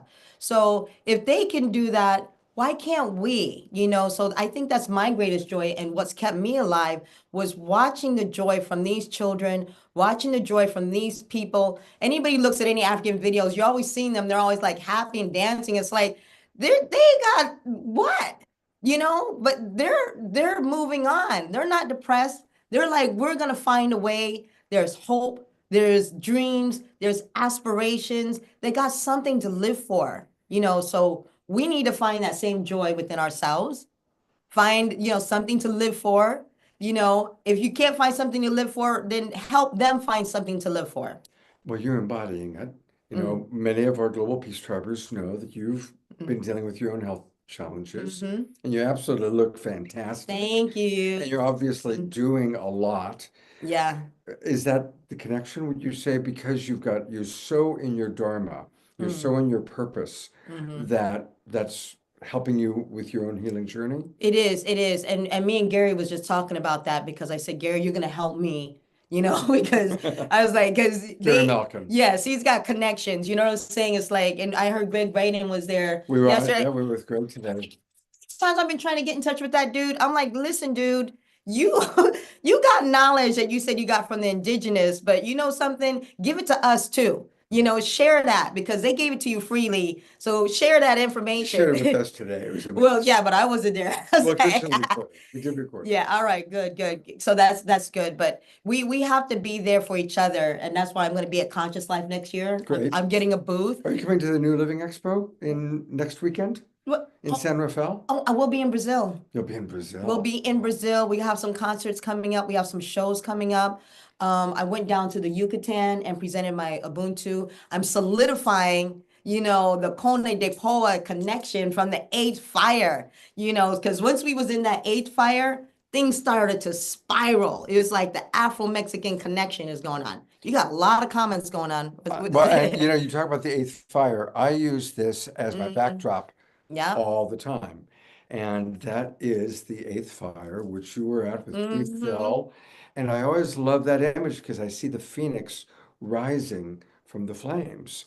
And so that's the incredible eighth fire that you were at when that was lit. We was in that fire for 5 freaking hours. We heard every single voice. Every voice was heard. I mean, the energy was so powerful of what was going on in there. The frustrations, the love, and everything else. But by the end, we came out. It was just so much love and unity. And through that, I was able to make these beautiful alliances, with the people inside of Mexico. And that's why we're leaving Friday actually to go back to Hidalgo where the eighth fire started. I'm like, wait a minute, this is divine. This is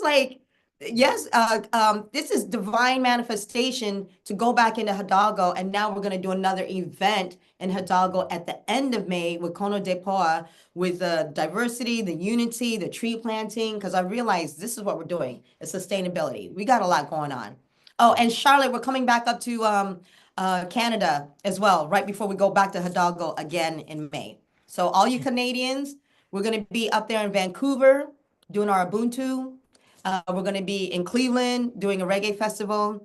We're going to be in Reno You know, we'll be, And I'm gonna go see them in Reno. yeah, we're gonna be at the Reggae on the River. We're also going to be at, yeah, we've got a lot going on. Back at Golden Gate. Oh, yeah, so I secured that, so. Where's Golden Gate? November 9th. I'll be there, Yeah. November 9th. Oh, yes. This time we're promoting it ahead of time because I only had like a week last time. So everybody knows ahead of time to be down at Golden Gate November 9th. And we have a lot of Bay Area people. You know, I went to see them. My good friend Emily and I went to see them when they were at Golden Gate Park. When was that? 3 months ago? 6 months? Yeah, I it's guess in last summer. November. Yeah, it's Yeah. fabulous. Mhm. Absolutely fabulous. Yes, San Francisco. So, In the all right. house. Now, how can people best support you? Okay, so. And if, as she says this, because I can't do it like I normally do, Mhm. if either Diara or what's the name of my house musical artist? Omashar. Thank you. Mhm. If Diara or Omashar could put it into the chat box Mhm. and pull that up actually, so that all of our friends on Facebook and YouTube can see where to go to support you. Thank you so much. So, and you know, it was, remember how you used to put up the GoFundMe for my health, Right. right? So I was just telling Deborah, it's like, we're gonna be comparing notes and everything. I'm letting her know what I've been doing. You know, so you remember, when we started that, I was just turning my home and wherever I did into like my biohacking wellness. For those of you guys who don't know, right before I shot this documentary, I was diagnosed with breast cancer, and I didn't choose any surgery or chemo or radiation. I've been on this journey just like following the mother spirit and just, you know, following her intuition and understanding and learning about my body and learning how to, you know, like seriously, the mother spirit is like, that's the spirit of intuition. It's like what works, what doesn't work, what to try. I mean, I experimented everything on myself. I became the living experiment of different things. So if you know that if I can do it, I've met other people who can do it. It's like your health is you can do anything. And you should have the freedom and the power to be able to choose how you want to heal. I would never tell anybody that they should do this or do that or anything else. I'm just saying what works for me personally. And I just didn't like, you know, the way that they were censoring and not letting us talk about, you know, all the things that was healing. And it's like, those things are important, you know. It's like I've lost too many friends, you know, and too many family members, you know, to things that didn't have to be, you know, and it all comes from a lot of different things. And I learned a lot from Conscious Life. That's why I said I'm going back, because I met a lot of good people there. I just came from, that's the reason why we're up here in this area, because I left Simi Valley where the blood scientist guy is. Oh, wow. Yeah, remember when we were going to, Yeah, remember yeah, I was waiting for Shaman Durek. I was like, I just want to see Shaman Durek. I don't want to see nobody else. Remember, I dragged you in the room. Yeah. But Stan blood analysis was right next to Shaman Durek. And while I was waiting for Shaman Durek all this time, I was like, well, I might as well, you know, get my blood scan and see what's happened. This guy still has like 200 people waiting to see him since the expo. Wow. I mean, I took Potts over there. It's like they do analysis of what your cells look like and when they're working and when they're not working, when it's all I ooled need up. to do that. Oh yeah, I mean, Sure. because it's not one thing when you're just kind of guessing or whatever, but like the science, they like follow the science. So we follow the science, and the science doesn't lie.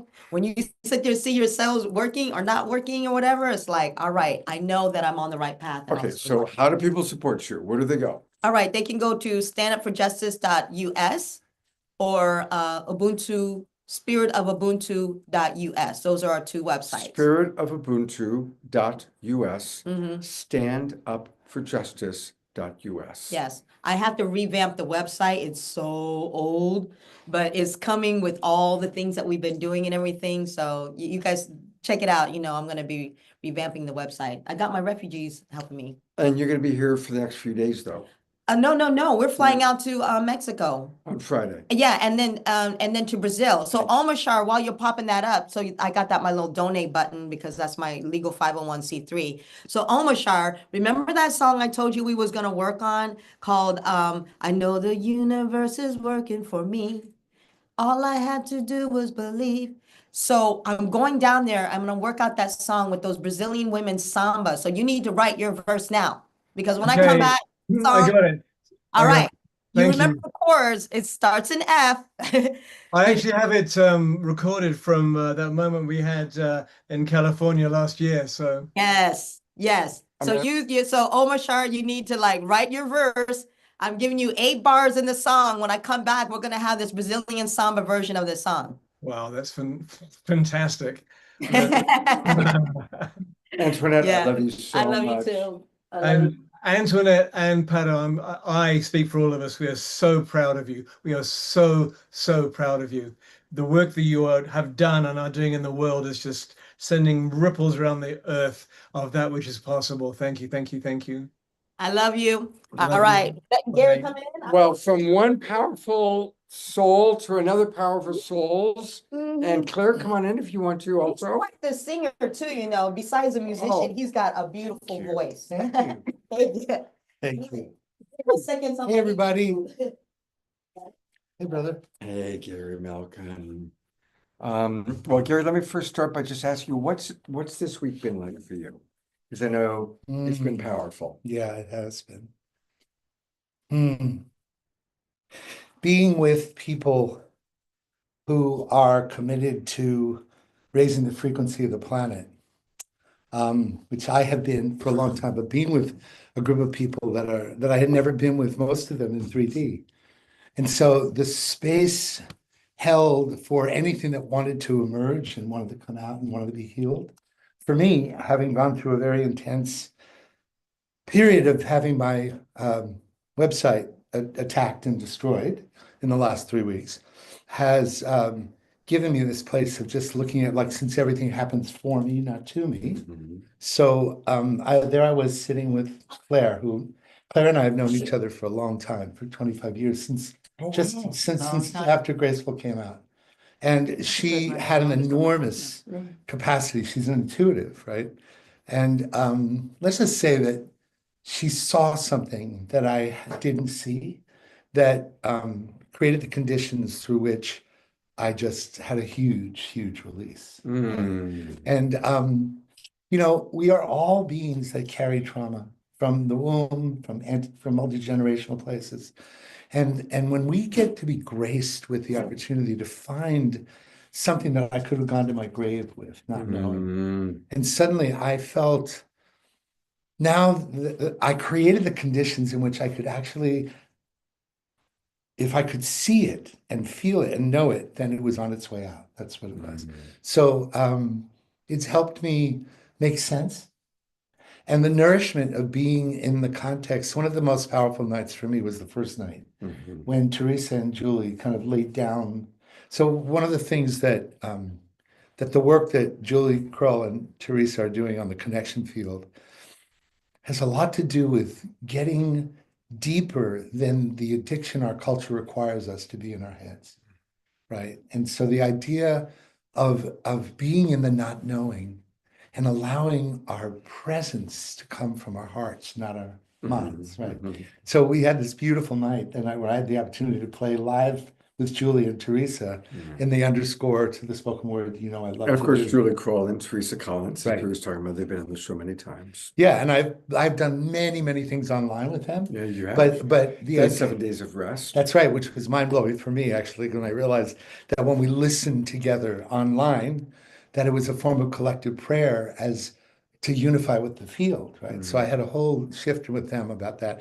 But to actually be in the room and create the underscore for them to just transmit that first night, let's just say it really, really cracked my heart open, the whole thing. So this has been a great experience, and I'm a relative new, 3 years, I think, is when I've been a member of the ELs, but this is the first time that I've been in this experience. And so that's my Beautiful story. Yeah. And Claire, who was just on the show recently, but Claire, I know it's been a powerful week for you. What would you like to share? I think I would like to share that when we let go of thinking that we know who and what we are, it's beyond having an open mind. It's beyond having an open heart. It's radical humility in the face of our beingness, that when we open more consciously to the light that lives us, then there is a there's just a radical transformation that becomes possible. It's along the lines of simply letting what's in the way fall away. Mm-hmm. Like not like divesting our attention from, you know, that doesn't serve us, or that we've been identified with, or that is purely limiting. I was remembering Bashar saying that humans are masters of limitation. And it really spoke to me when he said that. And it's just like, yeah, really, all we need to do is get out of our own way, because the river of our souls is longing to carry us home. You know, the river of our immensity is longing for us to know that we are immense.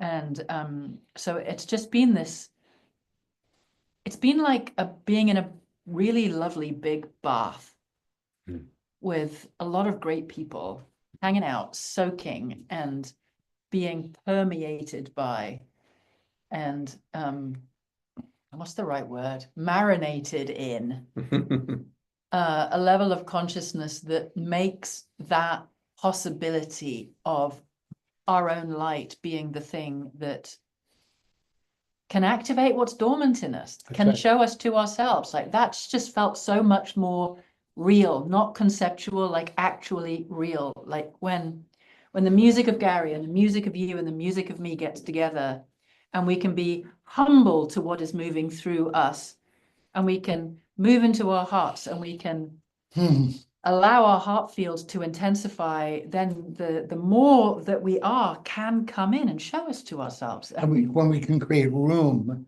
for the new to come in. Yeah. Right? When we unburden, one of the things for those of you who are listening, it Hopefully is you're all so, listening. it's so easy to get lost in the chaos and the noise of what's happening right now. But one of the things that's gotten clear for me about being in this group is, especially after losing so much in the last weeks, is that we just have to stay focused on what we want to create and who we want to be and how we want to show up, because that joy, gratitude, fulfillment of being fully ourselves, continuing to unleash the things that no longer serve us, is what we're here to do right now. Right on. And logging onto the light, which is what I was talking about last time I was on with you. That's right. That's right. What are you going to focus on, the fractures or the light? Right, exactly. And So and people were saying to me, yeah, but you gotta, you can't just focus on the light. And I'm like, well, I can. Oh yeah, thank you. I can actually just choose where to put my attention, because I need to put my attention to whatever strengthens me. I need to put my attention towards whatever actually brings me into my center, so that I can be the most useful that I can possibly be. Does it help me to put my mind towards the fractures that I can do nothing about? No. Is it helping me to get my head stuck into media, which is just lying to me and manipulating me? No. Does it help me to be around people who are consciously fostering a heart field that is transformational just to be in it? Yes. Is that what I want to do with myself? Do I want to log on, like lasso myself into the vortexes of positivity in this world that reflect back to us who we're becoming? Yes. Like, where are the fields of coherence? My body will steer me if I can actually be in it enough to be able to feel. Follow the patterns of coherence. Follow the rivers of love. And it's not a trite thing to say. It's not trite. Following the rivers of love. Follow where your heart tells you you are going to come into your strength, and you're going to come into your coherence. And then we can look at the world from that place, like get strong and then take action. And all I want to do is follow you.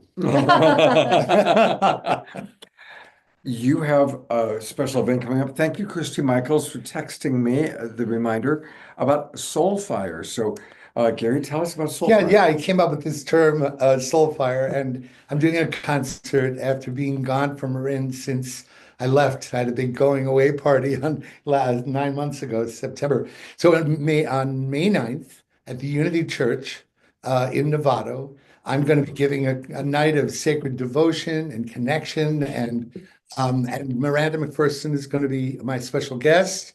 We're going to do some kirtan and sacred devotional nights, and it's going to be a beautiful event, and it's going to be streamed. So Unity Church will actually stream it for whoever can't come. So it's anywhere in the world. And it's May 9th, 7:30 at Unity Church. And it'll be a homecoming for me because this has been quite a And what's night. the date again? May 9th, Friday night. May Oh, 9th. oh wow, that's coming right up, a week Yeah, from yeah, yeah. Friday. Yeah, a week from Okay, Friday. all right. So please, if you can't come in person, just go to Unity Church in Novato, find out what their website is, and I'm sure that they're going to share the stream. Maybe you So, can put that into the chat box yeah. if you find it. And let's not let her out, but I think there's somebody else ready to come in. Thank you for having me. Gary, I love you so much. I'll see you outside. All right, Thank you. Claire, thank you so much. My friend, my neighbor, we're neighbors now. And we're going to wrap up with the man who's hosting this beautiful event today. We're about to meet Adam Hall, and where the retreat was taking place at the El Capitan campground, but we all came here for a special afternoon and evening with this man's gorgeous estate. It is so beautiful. I walked on the bridge. I didn't go into the house up there, but I walked on the bridge, and Yeah. I've never seen a field or a river of flowers. What are those little thousands of little green, they look like little teacups. Yes, yes, those are nasturtiums, and we pick those and eat those. Do you really? Those are very delicious, and those of you that know it, it's a little bit of spice and a little bit of Susan life. Blomquist probably knows. So we Thousands, you guys, I gotta take a picture, like thousands. You look and it's just like perfect. Like God just put them perfectly to create this field. Yes, well, it's such a great reminder, and it's great having you here in the garden, Scott, and just having all of the evolutionary leaders community and many others to come and enjoy the abundance that you're speaking of. You know, obviously The land here feels so abundant. Everywhere I looked, beautiful trees, beautiful, it's just gorgeous. Now you've been here for 14 years now. It's a blessing. I get to wake up and be in gratitude the first thing, you know, before the chaos and the craziness of the days begin. But it's just it's a blessing. And I think this is a great time of celebration as well for us. And we, you know, to remember that even with all the chaos and all this going on, and you know, your deep work and all the work that many of you are doing. And Well, we're tell doing. our audience a little bit about you, and you've got an amazing history. I've known you for a long time, Adam, and you've done a lot over those years. Share a little bit with our audience about what you've done and what's most alive for you. Well, it's thank you, Scott, for I'll pull that. this And, up. you know, I received a note from a dear friend the other day, and also a teacher of mine on the shamanic path, Dr. Alberto Vialdo. And we were reminiscing a little bit about this journey that we've been on. And I met Alberto 21 years ago. And the reason why I share this, and I think it may be relevant in some way for those of us, you know, on the path, so to speak, you know, and just in the quest of this journey to find deeper authenticity, deeper truth, bring more love into the world, you know, and these kind of things. And that journey was really summed up as we've been on this by Alberto. We've been on this amazing journey and this great adventure, only to arrive back at the same place, but with a new mission.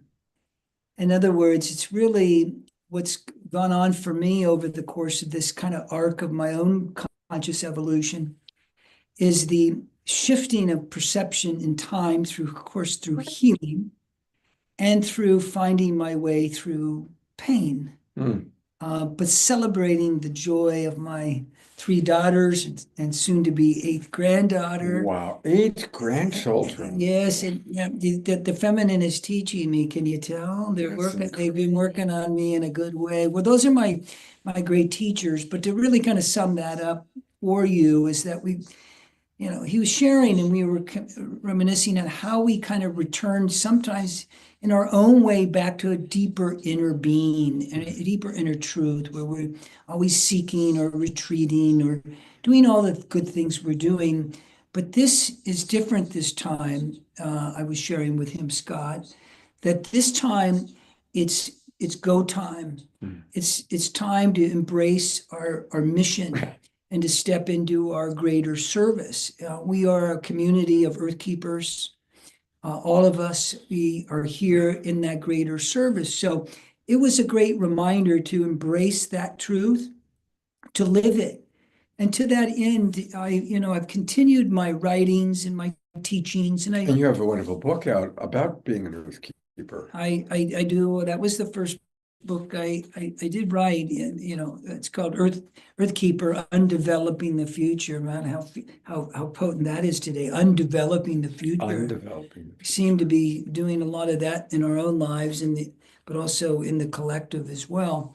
But the journey's really become something about aliveness in every bit of the DNA. And I missed this last part of my journey because before I began on the path 21 years ago, Scott, it was in the field of business and was in real estate and did quite well at it. But it was making me ill.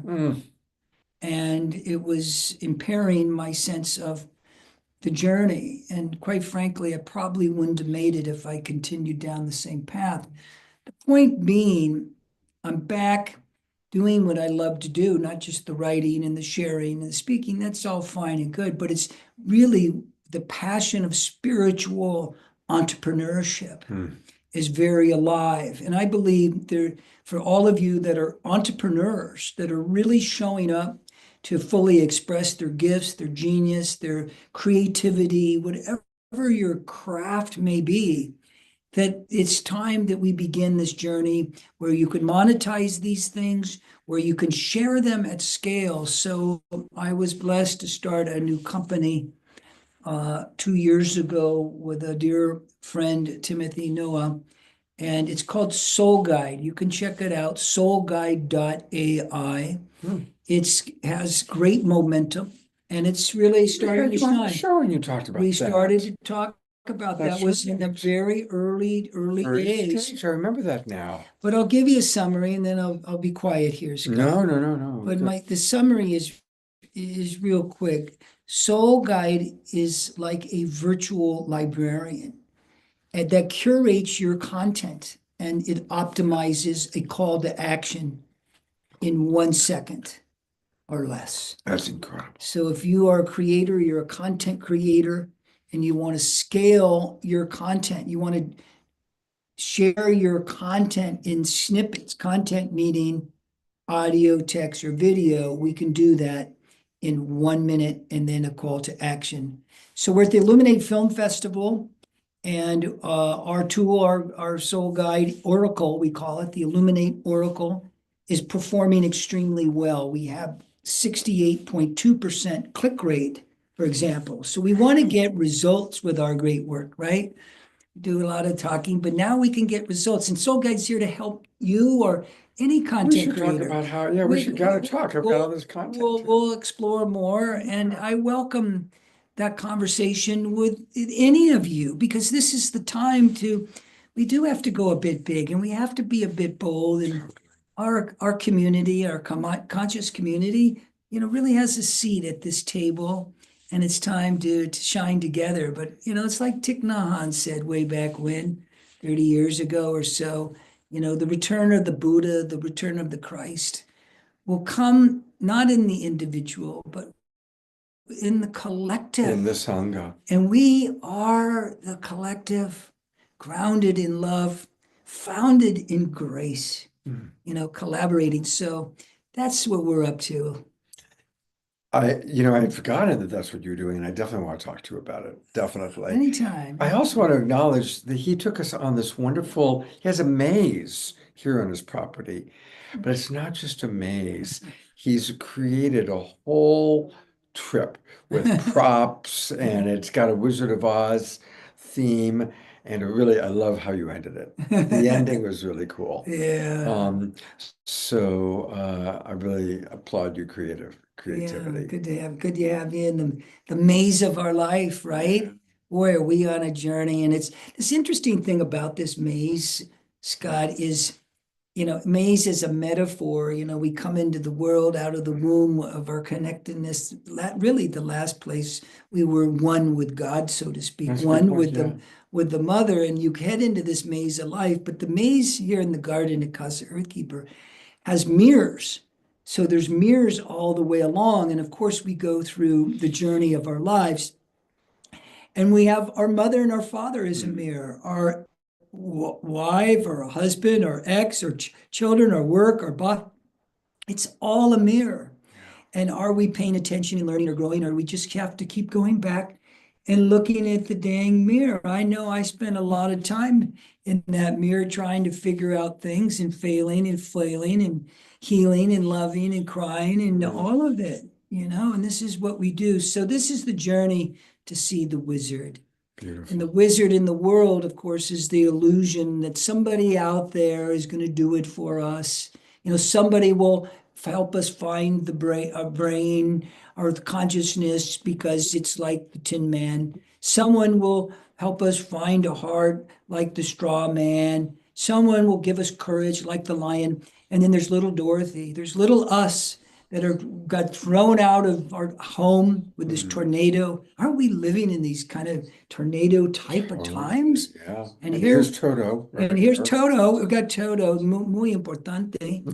Pero, and so we take this amazing journey, but the wizard is within us.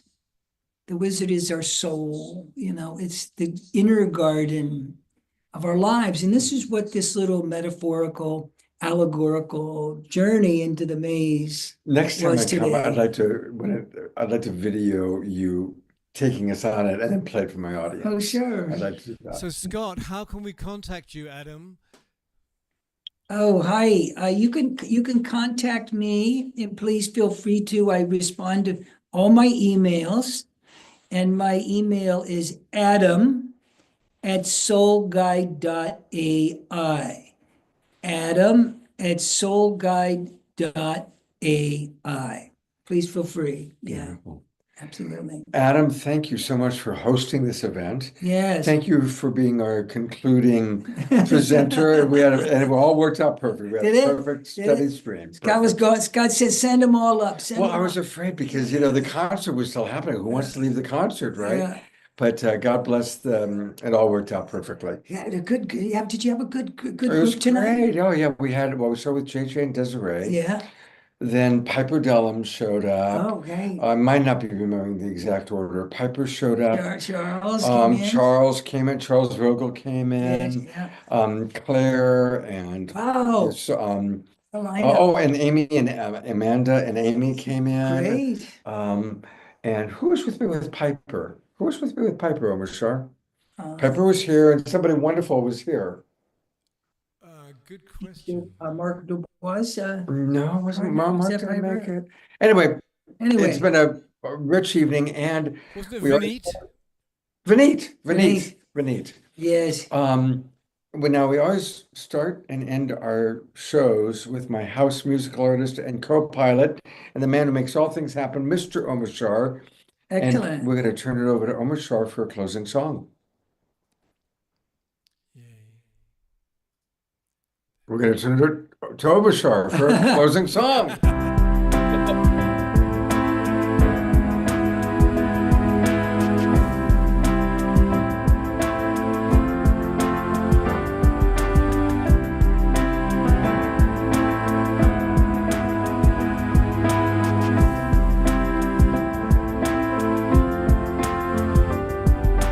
Contemplating everything I knew. Seems as though there's not much left that I would hold on to. Contemplating what is pure and true. Sun and moon and stars and light and earth and water too. We are rising, soaring, flying, living life so free. We are flowing, changing, growing, loving all we see. Glad to know we're coming home again. Open hearts and open minds and open doors and loving friends. Look at the one who's standing by you now. Destiny is in our hands, so leave the density behind. We are rising, soaring, flying, living life so free. We are flowing, changing, growing, loving all we see. Turning to the face of those who need the light of truth to help them turn the other cheek and turn around. We lift each other up into the highest point of view so that together we can move to higher ground.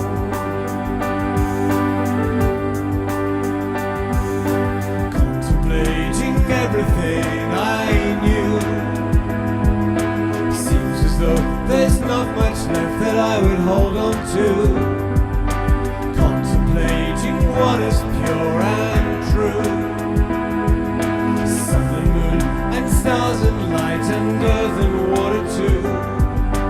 We are rising, soaring, flying, living life so free.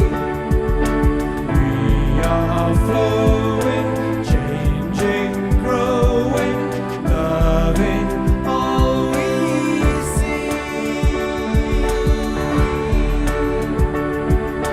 Turning to the face of those who need the light of truth to help them turn the other cheek and turn around. Lift each other up into the highest point of view, so get together we can move to higher ground.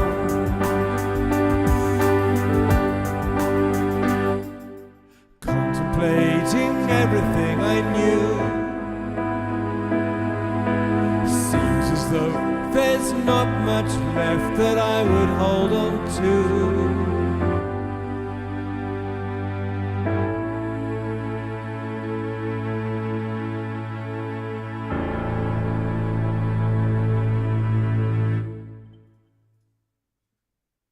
Let's give a big twinkle to Omashar. And I want to ask everyone, this Friday, go to omashar.bandcamp.com, because this is the Friday that all the money that goes in goes to the artist. And we want to support him. He has an opportunity to go see his mother, who could use some love from her son.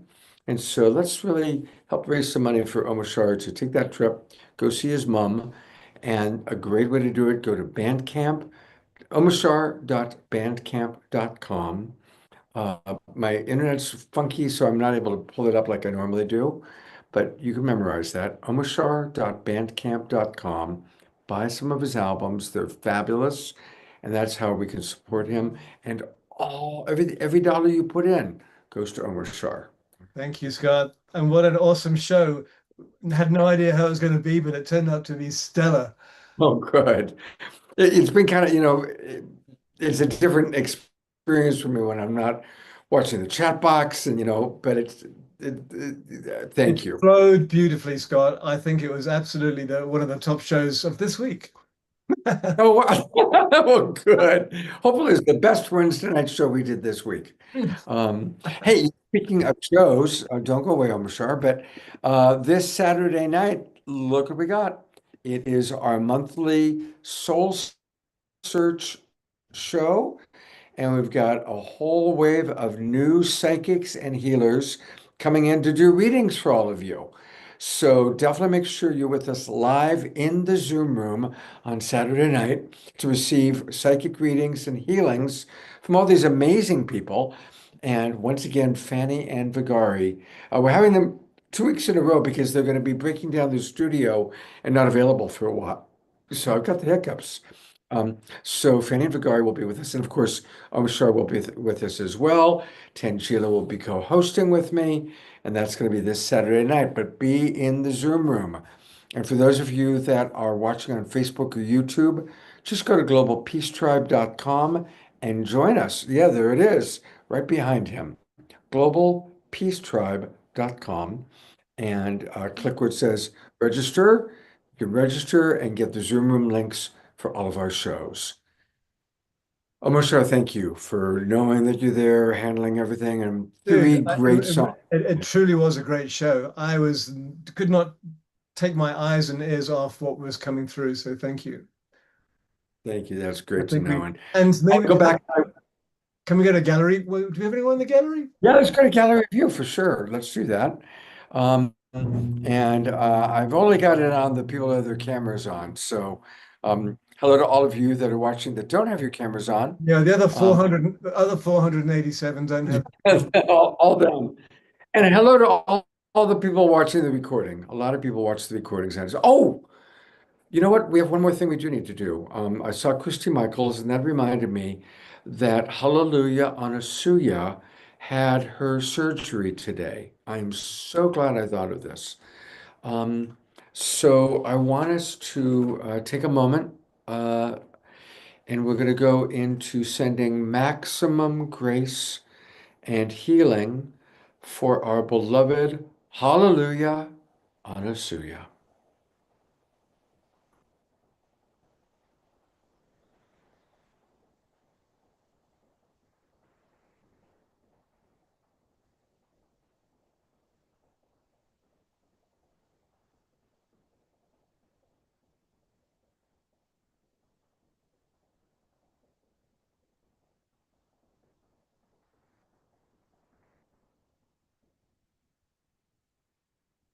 Maximum grace. And I'm actually going to ask Diara to unmute and share with us the latest on Sylvia, because she's been tracking that. Diara? Thank you. Yes, the latest update from a couple days ago is she has her cell phone and her charger, which is a good sign, and that she's still very weak, but is present. And let's send maximum grace to our beloved Sylvia as well. So I've been filling up her chat box and know that she can scroll through and sending all of our love to her. Maximum grace for Sylvia.